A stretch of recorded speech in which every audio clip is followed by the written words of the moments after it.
السلام عليكم ورحمة الله وبركاته. اللهم صل وسلم وبارك على سيدنا محمد وعلى آله وصحبه وسلم.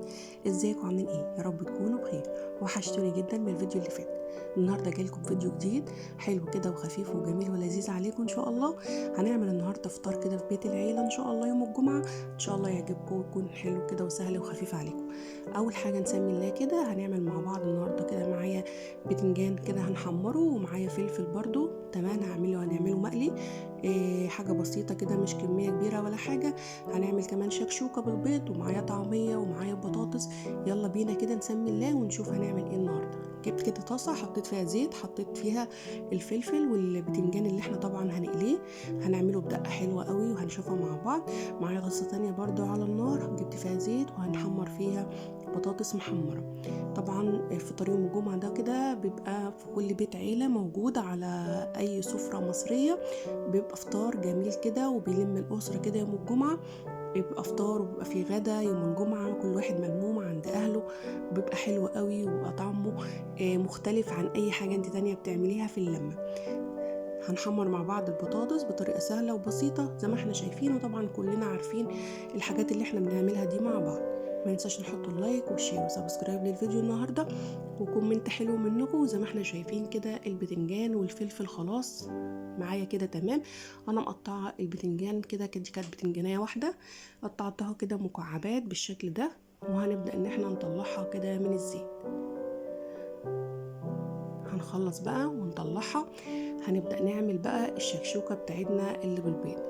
جبت طاسة على النار حطيت فيها زيت، وكمان حطيت فيها بصلاية كبيرة مقطعاها كده مكعبات صغيرة بالشكل ده. هنشوحها مع بعض لغاية ما تاخد معايا تدبل كده وتاخد معايا لون حلو كده، مش عايزاها تبقى محروقة قوي، تاخد لون ذهبي خفيف. هطلع برضو البطاطس كده على مناديل المطبخ كده عشان الزيت وكده. زي ما احنا شايفين البطاطس حلوة قوي اليومين دول وكده، بتبقى كده محمرة ومقرمشة وجميلة. خلاص البصل معايا كده زي ما احنا شايفين خد التسوية اللي انا محتاجاها. هنزل كده بطماطمايه كبيرة وقرن فلفل اخضر. حابة تحطي فلفل حامي طبعا حسب الرغبة. حطيت كده زي ما احنا شايفين اهوت، وهبدأ ان انا هبهر الكلام ده كله عشان البصل والطماطم ينزلوا ميتهم ويستووا ويبقى طعمهم حلو قوي. تمام. حط بقى ملح عليها، وبحط عليها كمون، وبحط عليها رشة بسيطة من الكزبرة الناشفة، وبحط عليها فلفل اسود. وتمام قوي. زي ما احنا شايفين كده نزلت بالملح، وكنت حاطه كمون وحط كزبره وفلفل اسود. وهقلب الكلام ده كله كده مع بعضه، واسيبه بقى كده مع بعض كده الخضار ده كله ينزل ميته ويدبل كده معايا. وبعد كده هنبدأ ننزل بالبيض. هنشوف بقى البدنجان معايا هنعمل له بقى الدقة بتاعته. ومعايا الدقة بتاعته فيها توم، ومعايا فيها خل، حطيت عليها كمون وكزبرة ناشفة وشوية شطة، وبنزل عليها كده وبعصر عليها ليمونة، بيبقى طعمه تحفة جدا. تمام. بقية الدقة اللي معايا ديت هنوريكم هنعمل بيها ايه. معايا بقى الطعمية. هنجهز الطعمية. هنحط كده عليها بضاية بالشكل ده. الطعمية عامة بنبقى عاملينها على طول عندنا برضو في البيت، وحطها في التلاجة، ولما بتطلع بحب اعملها بطلع الكمية اللي انا عايزاها. هحط عليها شوية من الملح. البيضة اللي انا حطيتها ديت عشان بتخليها تنفخ معاكي العجينة وما تبقاش مكتومة، تبقى معاكي هشة. حطيت فلفل اسود عشان زفرت البيض. ممكن لو حابة تستغنى عن البيضة تحطوا اللي هي الكربوناتو، رشة بسيطة جدا، ذرة كده على ظرف ايدك كده تحطيها برضو يعني بتخليها حلوة برضو. حطيت كمان كزبرة، وحطيت دي كزبرة، وحطيت ملح، وحطيت فلفل، وحطيت شوية من الكمون. حابة تحطي شوية شطة برضو كمان اهو. وهنبدأ نخلط المكونات دي كده كلها مع بعض، ونبدأ ان احنا نعمل عجينة الطعمية معايا بقى، ونبدأ ان احنا نحمرها. هنقلي الطعمية وسهلة وبسيطة. حابة كمان تحط عليها شوية من السمسم وانت بتقليها، بتبقى طعمها حلو قوي برضو، او كزبرة ناشفة وتحطي عليها كده على وش الطعمية، بيبقى طعمها حلو قوي. الشكشوكة معايا كمان بقت زي الفل اهيت، بقت يعني بتاخد مع نفسها وبتدي كده. على ما تستوي معايا هبدأ ان انا اقلي الطعمية بالشكل ده اهو. بسيطة جدا ومفيش فيها اي حاجة. حابة تحط عليها سمسم او كزبرة ناشفة زي ما قلتلك تمام، مش حابة برضو عادي. هنقلي بقى الكمية كلها اللي موجودة معايا وهنطلعها وهنشوفها مع بعض. فطار مصري خفيف وجميل، ويا رب كده دايما متجمعين في الخير، وربنا ما يحرمكم يا رب من اهاليكم يا رب العالمين. كده هبدأ ان انا اقلب الطعمية كده على الناحية التانية بالشكل ده. شايفين لونها حلو قوي ونفخت معاكي كده وماهيش مكتومة معاكي، يعني مهوية حلو قوي. هنبدأ نسيبها بقى شوية برضو لغاية ما تاخد لون كده حلو من الناحية ديت ونطلعها على طول.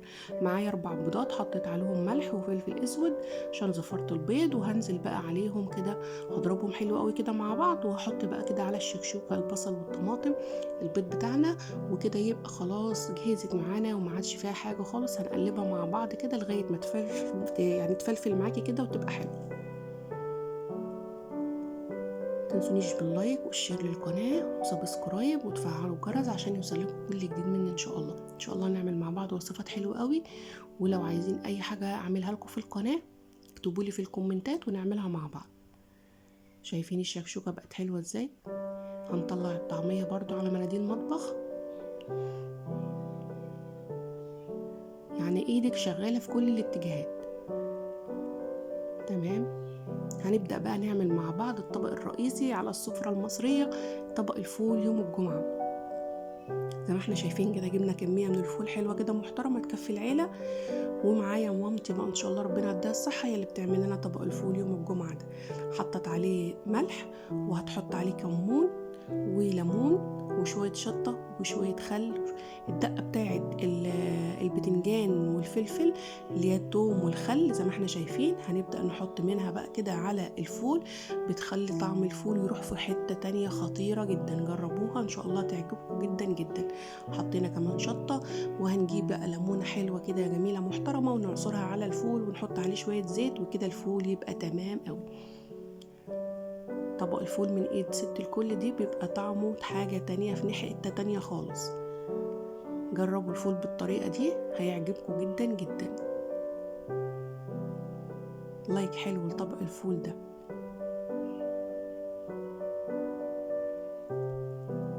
هنهرس بقى فيه لو عندك هراسة او بالشوكة، وهتهرسي الحبات بتاع الفول دي كده لغاية ما تنعم معاكي خالص بالشكل ده. وكده عصرنا الليمون، يعني الليمون بتلاقيه يفتح معاكي الطبق الفول وبيخلي لونه حلو. هنحط بقى شوية من الزيت حلوين كده محترمين عليه، وكده يبقى طبق الفول معانا جاهز. وبألف هنا وصحة للي بياكل واللي بيشوفنا.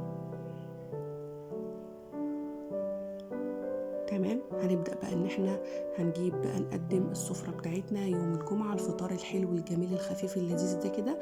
زي ما احنا شايفين كده معايا هنا الشكشوكة، ومعايا عملت طبق سلطة كده خيار وطماطم كده طرنشات، ومعايا البتنجان ومعايا الفول. ويا رب يكون النهاردة كده الاكل بتاعنا عجبكم. ومعايا طبق المشي الحلو الجميل ده ما تنسوش على السفرة بتاعتكم، ومعايا البطاطس والطعمية. يا رب الفيديو بتاعنا النهارده يكون خفيف ولذيذ على قلبكم كده. ما تنسونيش باللايك والشير والسبسكرايب للقناه وتفعلوا زر الجرس عشان ينزل لكم كل جديد مني ان شاء الله. ننزل مع بعض وصفات وافكار حلوه قوي قوي. ايه رايكم بقى في الاكل بتاعنا الجميل ده النهارده؟ بجد حاجه تفتح النفس. وعلى فكره ممكن تعملوا كمان الاكل دوت في وجبه الغداء، يعني تقضوا بيه يوم كده تاني غير اليوم اللي بتعملوا فيه اكل. اشوفكم بخير.